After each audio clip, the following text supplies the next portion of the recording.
Hello friends, मैं अभिषेक कुमार समृद्धि IAS के online platform पे आप सभी का स्वागत करता हूं, अभिनंदन करता हूं। दोस्तों, बिहार शिक्षक भर्ती को लेकर के एक बहुत बड़ा अपडेट जो है दोस्तों निकल करके सामने आ रहा है, जिसके बारे में क्विकली आप सभी को बताने वाला हूं। दोस्तों, जीएडी यानी कि सामान्य प्रशासन विभाग ने दोस्तों आरक्षण को लेकर के शिक्षा विभाग को एक पत्र लिखा है।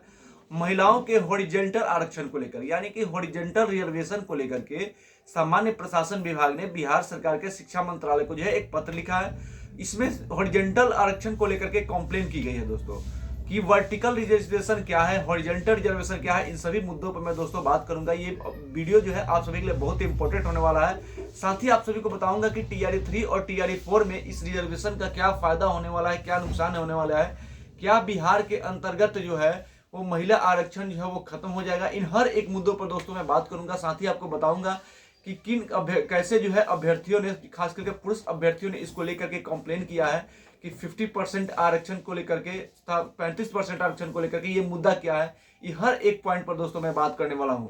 तो इसका यानी कि ये जो रिजर्वेशन पॉलिसी है बिहार के अंतर्गत, इसमें कुछ खामियां हैं जिसको लेकर के जो है कंप्लेन की गई है।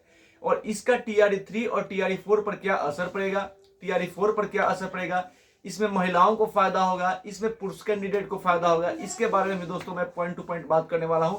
ये बहुत ही इंपॉर्टेंट जो है दोस्तों विषय है और ये आप सभी के लिए बहुत ही इंपॉर्टेंट होने वाला है। और मैं निष्पक्ष रहते हुए, मैं किसी पक्ष में नहीं बात कर रहा हूं, मैं निष्पक्ष होते हुए बिहार के अंतर्गत बिहार शिक्षक भर्ती में महिला और पुरुष कैंडिडेट के लेकर के आरक्षण के बारे में दोस्तों मैं बात करने वाला हूँ। इसको लेकर के जो भी चीजें है, और इसमें आप भी अपनी राय देंगे कि आपको इसमें क्या लगता है, क्या होना चाहिए। यानी प्रत्येक मुद्दे पर दोस्तों मैं जो है इसमें डिस्कस करने वाला हूं। शिक्षा विभाग ने दोस्तों लेटर का क्या जवाब देगा, यानी कि जीएडी की तरफ से जो लेटर शिक्षा विभाग को लिखा गया उसके बारे में, तथा शिक्षा विभाग इस लेटर का क्या जवाब देगा, इसके बारे में दोस्तों मैं आप सभी को बताने वाला हूं। सरकार के अवर मुख्य सचिव मोहम्मद सिराजुद्दीन अंसारी द्वारा जो है भेजा गया है एक लेटर, जो 8 अक्टूबर 2024 को भेजा गया। यानी कि बिहार सरकार के जो अवर मुख्य सचिव हैं उनके द्वारा 8 अक्टूबर 2024 को जो है दोस्तों ये लेटर भेजा गया है। इसमें कहा गया है, इसमें चर्चा की गई है 1 से लेकर के 8 तक, यानी कक्षा 1 to 5 और 6 to 8 यानी कि 1 से 8 तक के लिए जो रिजर्वेशन पॉलिसी है उसके बारे में इस लेटर में जो है दोस्तों चर्चा की गई है।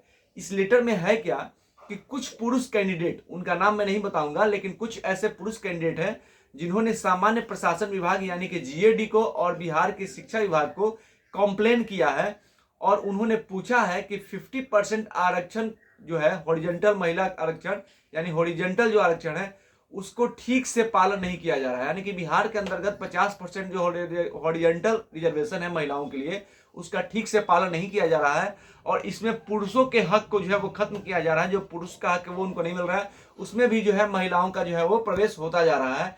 इसको लेकर के उन्होंने सवाल पूछा है और कंप्लेन किया है। सबसे पहले मैं बात बताऊं आपको इसको लेकर के कि सबसे पहले बिहार के अंतर्गत 2006 में पंचायतों में जो है 50% आरक्षण महिलाओं को दिया गया। बिहार में 2006 में सबसे पहले महिलाओं को 50% आरक्षण दिया गया और यह देश का जो है पहला राज्य बना। इसके साथ ही दोस्तों 2016 में बिहार में के अंतर्गत शासन आदेश जारी होता है। शासन का आदेश जारी होता है कि बिहार में किसी भी बहाली में कोई भी अगर भर्ती होती है तो वहां पे महिलाओं को 35% हॉरिजॉन्टल आरक्षण जो है वो दी जाएगी। यह बिहार में 2016 में जो है ये लागू होता है। इसमें आपको अब जानना है कि वीआर यानी कि वर्टिकल रिजर्वेशन क्या है और हॉरिजॉन्टल रिजर्वेशन क्या है। वर्टिकल रिजर्वेशन में जैसे देखेंगे आप एससी कैटेगरी होगा, एसटी कैटेगरी होगा, ओपीसी कैटेगरी होगा और साथ ही ओपन कैटेगरी होता है जिसमें महिलाओं की जो है वो एंट्री हो जाती है। और इसको लेकर के जैसे आप देखेंगे कि अगर 50% आरक्षण की बात की जाए तो अगर 100 सीटें हैं तो ओपन में भी जो है 50% यानी कि 50 सीटें जो है वो महिलाओं के लिए हो जाएंगी।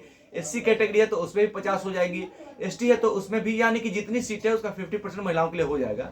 साथ ही जो है दोस्तों ओपन कैटेगरी में भी इनकी हिस्सेदारी जो है बढ़ जाती है।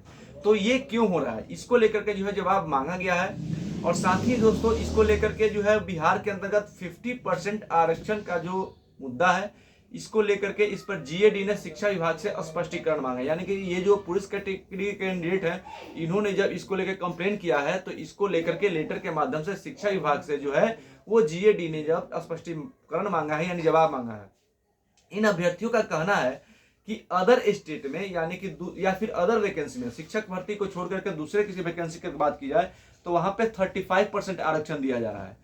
वही टीआरई 3 में या फिर टीआरई 2 में या फिर टीआरई 1 में अगर बात किया है तो वहां पे 50% जो है वो क्षैतिज आरक्षण दिया जा रहा है। ऐसा क्यों है? तो देखिए, जो भी हो इसको लेकर के जो है वो जनरल कैटेगरी में, यानी कि जनरल कैटेगरी के अंतर्गत आप देखेंगे कि तो जनरल जो है उसमें ये इन लोगों का जो है प्रवेश हो जा रहा है। तो ऐसा क्यों हो रहा है? लेकिन एक और बात समझने की है कि 1 to 5 और 6 to 8 में जो है वो 50% आरक्षण दिया जा रहा है, जबकि 9, 10 और 11, 12 में जो है वो 35% आरक्षण दिया जा रहा है। तो इस ऐसा क्यों हो रहा है, इसको लेकर के आप सभी भी जो है अपना राय दें। और शिक्षा विभाग जो है, शिक्षा विभाग ने स्पष्ट रूप से ये कहा है, जैसे सूत्रों के हवाले से पता चला है कि इस लेटर का जवाब जो शिक्षा विभाग देगा वो क्या देगा कि टीआरई 1, टीआरई 2 और टीआरई 3 में आरक्षण का जो पालन किया जाए वो सुप्रीम कोर्ट और शिक्षा बिहार सरकार का जो निर्देश है उसी के अनुसार जो है वो किया जा रहा है। यानी कि निश्चित रूप से टीआरई 1 और टीआरई 2 और टीआरई 3 को लेकर के जो है वो बिहार के अपर मुख्य सचिव के द्वारा जो है वो ये पत्र लिखा गया है और उसमें पूछा गया है कि किस तरह से जो है वो बिहार के अंतर्गत जो आरक्षण पॉलिसी है और जेंडर और वर्टिकल इसमें जो है असमानता है, इसको लेकर कंप्लेन जो है वो पुलिस अभ्यर्थियों द्वारा किया गया है। तो अब शिक्षा विभाग जो है इसको लेकर के जो है अपना जवाब देने वाली है। अब क्या जवाब देगी वो मैंने बताया आपको। वो स्पष्ट रूप से ये कहेगी कि सुप्रीम कोर्ट के आदेश का ही अनुपालन किया जा रहा है और बिहार सरकार के जो आदेश है उसको लेकर के अनुपालन किया जा रहा है। तो जो कैंडिडेट हैं इसमें निश्चित रूप से जो है अगर 35% वाला जो आरक्षण पॉलिसी अगर लागू होता है तो इसमें पुरुष कैंडिडेट को जो है दोस्तों फायदा होता दिखेगा। लेकिन अगर ऐसा नहीं होता है तो महिलाओं की जो है संख्या निश्चित रूप से ज्यादा होगी। खास करके जनरल में जो इनका जो फाइट बढ़ जा रहा है, जगह नंबर आता है अधिक आता है तो ये जनरल कैटेगरी में चले जाते हैं, पुरुष वाले में चले जाते हैं। तो इसको लेकर के पुरुष जो कैंडिडेट है उनको जो है दोस्तों समस्याएं हैं। तो अगर बिहार सरकार देखना है कि शिक्षा विभाग स्पष्ट रूप से क्या बोलती है, इसके बाद ही जो है दोस्तों सारी चीजें क्लियर होगी। तो ये जो है वो लेटर का जो है दोस्तों खेल चल रहा है। शिक्षा विभाग जो है वो जीएडी को, जीएडी जो है वो शिक्षा विभाग को भेज रही है। इससे बीपीएससी अभी दूर है, बीपीएससी को इसको लेकर कोई सूचना भी नहीं मिली है। अगर बीपीएससी के पास ये मुद्दा जाएगा तो जो भी अपडेट आएगा आपको सभी को दी जाएगी। तो दोस्तों सबसे ऑथेंटिक खबर इसको लेकर के, शिक्षक भर्ती को लेकर के अगर कुछ होता है तो आपको यहाँ से दी जाती है। तो आप हमारे साथ जुड़े रहें, हमारे साथ जो है दोस्तों आप सहयोग करें, हम आपके लिए लगातार आवाज उठाते रहते हैं। धन्यवाद।